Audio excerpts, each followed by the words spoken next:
everyone, ladies, gentlemen, and whatever else you may be. That's right, we like to keep it progressive and forward thinking here. For this first episode, we are joined by ChuFoon, a member of the United Kingdom's Youth Parliament. Kaz, for all of us dirty Yanks in the audience, would you care to explain what the Youth Parliament is and what it does? Yeah, so I'm a member of UK Youth Parliament. Essentially, what we do is we're elected every 2 years.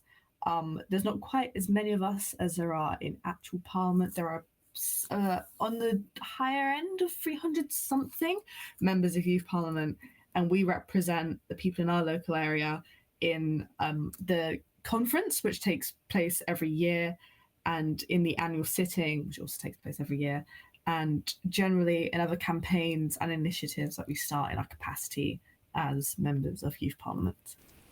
I see. And can I ask, does that have like a serious impact on actual legislation?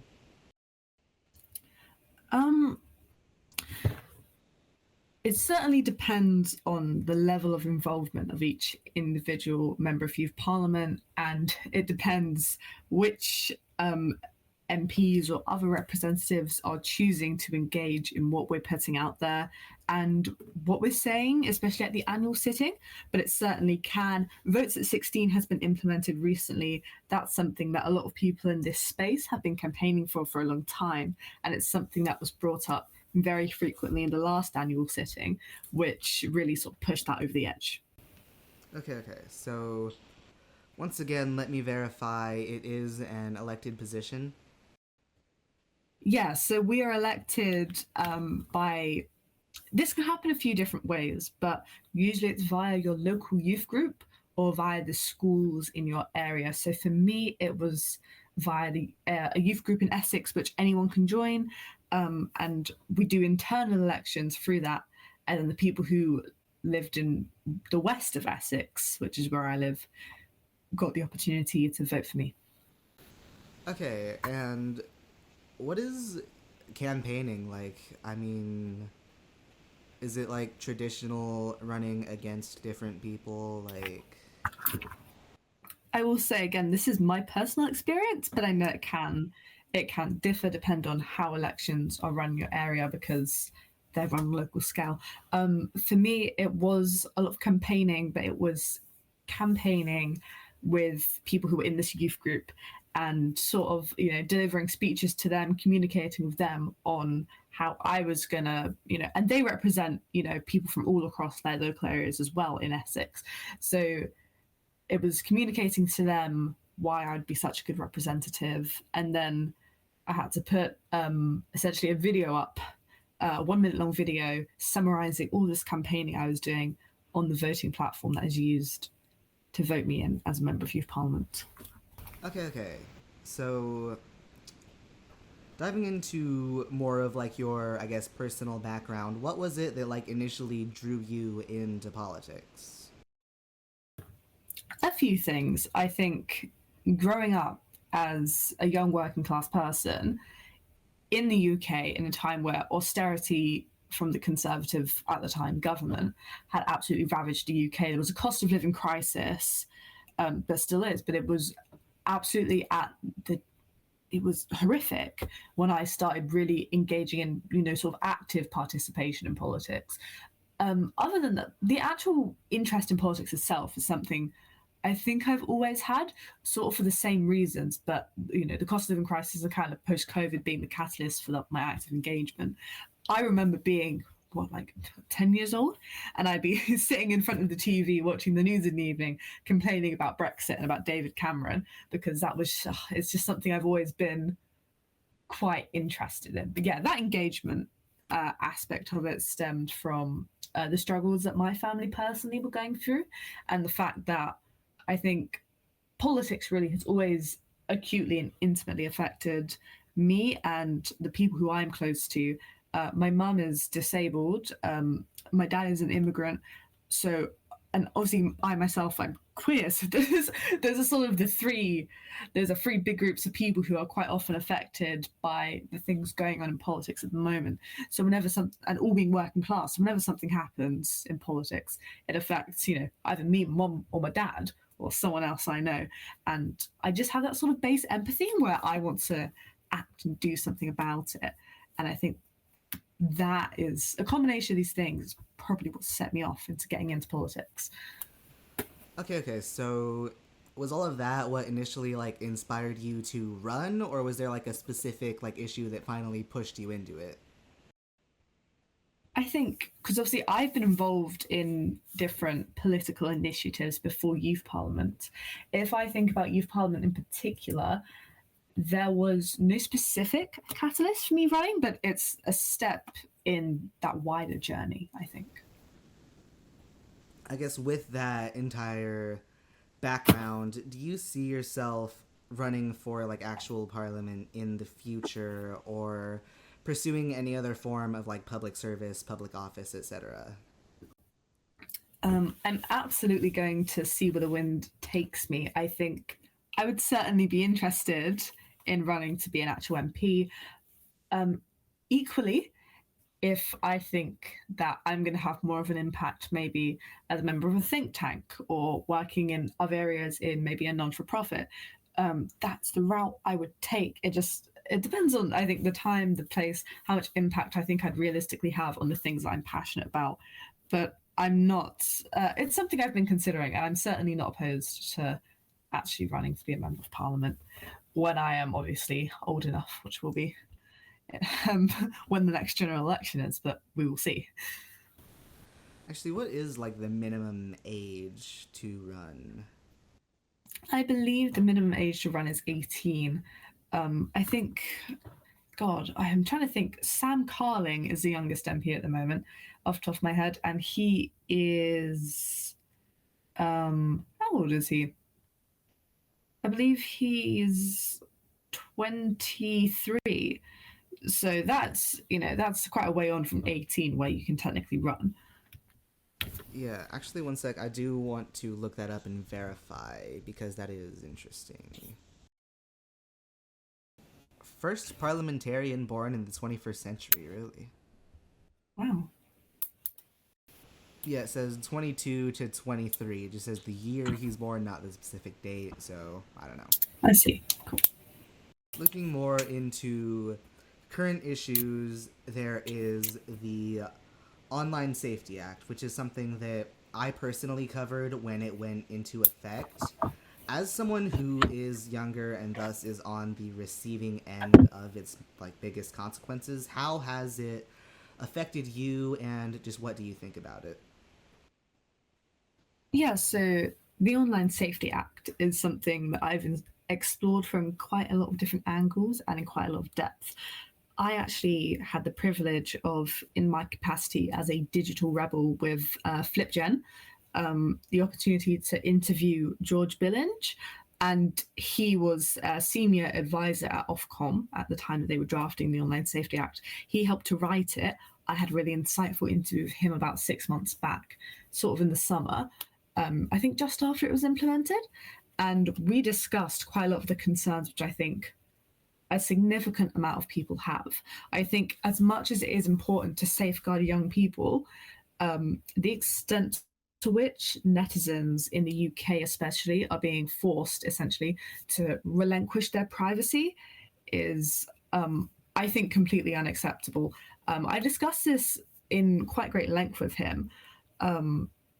Obviously, as someone who's deeply interested in obviously internet safety, safeguarding young people, he heard these concerns, but equally there is this view that these companies ultimately, and Shoshana Zuboff says this in her book The Age of Surveillance Capitalism, that these companies, all they want to do is scrape your data, and they're doing it for profit. They do not care about safeguarding young people unless you put in legislation like this and force them to do something like this. All they will focus on is making profits, and there is no other way around that, no other way to safeguard that. That's certainly a view that is there, and that's something I resonate with. So it's a really difficult situation, I think, to pinpoint, one clear resolution for. In a sense, I do agree with that discussion I had with George. You can find that podcast on Spotify as well. It's FlipGen's Flip the Script podcast. It's quite insightful if you do want to hear somebody who works in that industry and was really intimately involved in the crafting of the Online Safety Act and what he thinks about that kind of legislation. But at the moment, with the legislative powers that UK government has, there are benefits to the Online Safety Act. Simultaneously, it's not fair that, a 17-year-old, and it's because of the way that the act has been interpreted as well. I, a 17-year-old, can't go on perfectly, tame and safe for work, maybe subreddits, which discuss things which are considered not safe for work. For example, I have a great interest in piercings and tattoos. I can't go on some of those subreddits because, someone's got a slightly, someone's piercing is slightly dodgy, or, someone's tattoo is healing, and then it's deemed not safe for work. You can't access it. Ultimately, it's really restricting what people can and can't access because this legislation is so loose, and that is intentional. I had this conversation again with George. The legislation is so intentionally loose for a number of reasons that these companies can essentially interpret certain aspects of it whatever way they want, and that can mean that in the interest of not getting fined, and ultimately they don't care about the money, in the interest of not risking getting fined, they will blanket ban all of these things which we should be able to see as netizens in the UK, but now can't unless we give over our ID to these third-party identification companies, which are based who knows where and are doing who knows what with, possibly our personal information and our IDs. Discord actually had a leak of a number of emails where people had sent in their IDs to them to verify their accounts. They had a leak of, I think, I don't know the stats off the top of my head, so you don't quote me on this, but I think it was upwards of thousands of people's IDs who were leaked because someone had got into this, it wasn't secure enough. People had to identify that they were over 18 because of the Online Safety Act. And then as a result of that, and the fact that this is not watertight and that's not been considered, now all of these people are possibly victims of identity theft. So there's a lot to be said about this. I think there's pros and cons to it. That is fair to say. I do think that obviously we should try to protect our younger people to prevent them from being exposed to things that really nobody should be exposed to at all. I think, though, do you think that's even really, the job of the government, or should that responsibility mostly lie on parents over anyone else?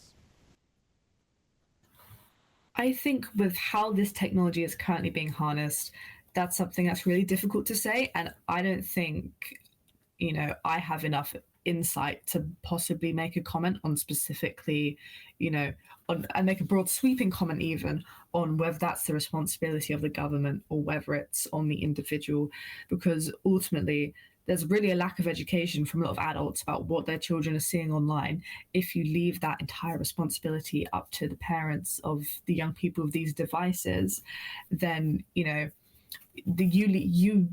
leave that open to, thousands of parents who are perhaps neglectful, perhaps, simply don't have enough time to be focusing on, what the content their children are consuming online. So it's really difficult to pinpoint because it's on a case by case basis as well. If you leave up to the individual, and ultimately, if you don't put in that legislation, as much as because I have really mixed feelings on it, it leaves so many children open to seeing horrific things like I did when I was a child on the internet. Like being exposed to gore, to pornographic content at a very young age. So that's a difficult question to answer. I don't think I can honestly give you one straight answer on that one. Yeah, I think you are right in saying it's a very complex, difficult question to answer. I was somebody who grew up with unrestricted internet access from a very early age. I can confidently say that it messed me up a lot. I saw a lot of things I shouldn't have. I mean, to this day, even scrolling just plain social media, I see stuff I shouldn't, and stuff that I feel is wrong that shouldn't be just like easy to access by mistake. Absolutely. I think it opens up a whole new conversation about how these companies should be allowing so many people to consume that content and consume such a surplus of that content, because ultimately they only care about the profit that they get from owning that social media platform, and safeguarding the people who are on it, especially the young people who are on it, is not in the best interest of any of these companies. So Of course it isn't, and you had previously mentioned a leak that came about through Discord with identity theft potential. And what I want to know is, do you think that the risks presented by this system are worth the protection that comes about from it? I think, again, that is a really difficult judgment. I think it would be much easier to say if there was something more centralized, there is something more supervised, than leaving the responsibility of identity verification up to the individual social media platform. I think it certainly depends. That again, it's on case by case basis. What means of verification is being used by these individual social media websites, because obviously it's going to vary, because there's no one centralized one set out. There's nothing specified. So this last question that I have for you is pretty much unrelated to what we've been discussing up to now. It is the the rise of far right across not just the UK but Europe as well. Parties like Reform and AFD have been gaining traction across that whole continent. What do you think is causing this, and what are your thoughts on it? I think that not only young people, but working class people across the board, as you say, not just in the UK, but beyond, are so disillusioned with the political establishment, and a populist party, and a party that, can be so radical and offer such radical change while simultaneously scapegoating a minority group, can be very appealing to a very large number of people who have not had access to the education to identify that kind of scapegoating, and that ultimately see a problem, they see someone identify it by saying, for example, with Reform, this is immigrants' fault, and they make that connection. They don't have the insight to, and ultimately it's not their fault, but a lot of the time they don't have the insight to maybe doubt or question that, because they're so caught up in just trying to get by, just trying to heat their home, eat, sleep, feed their children, go to work.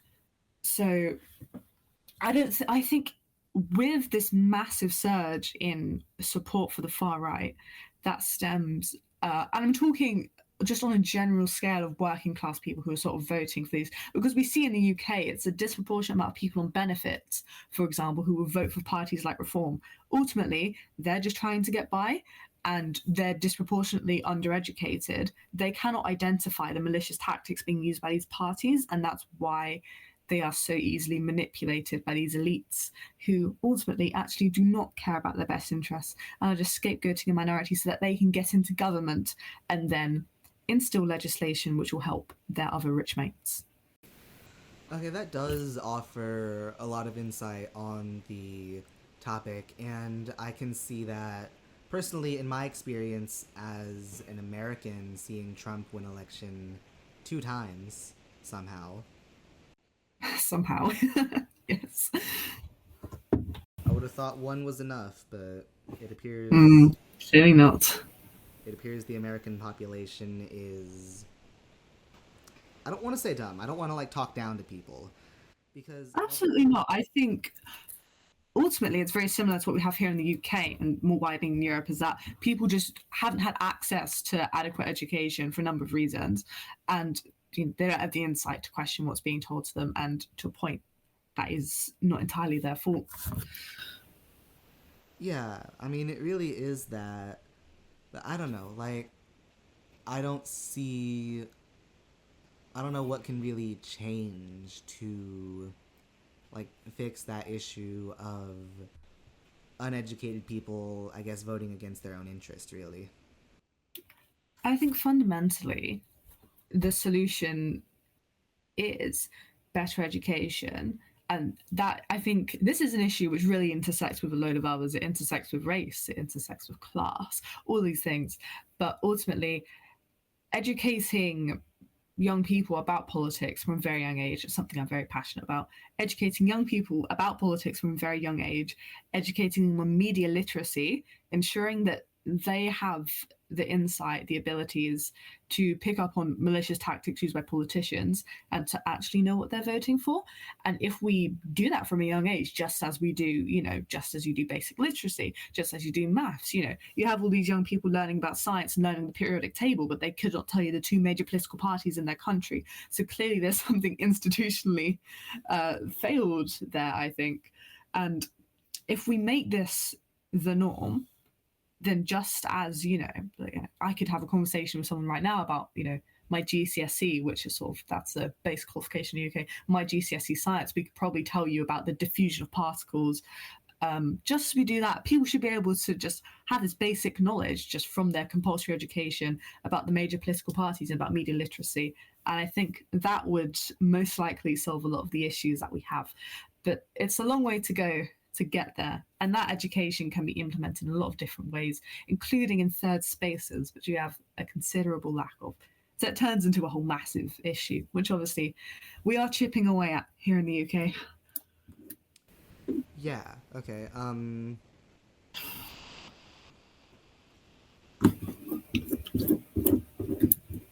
Give me a second, I'm working on it. That's okay.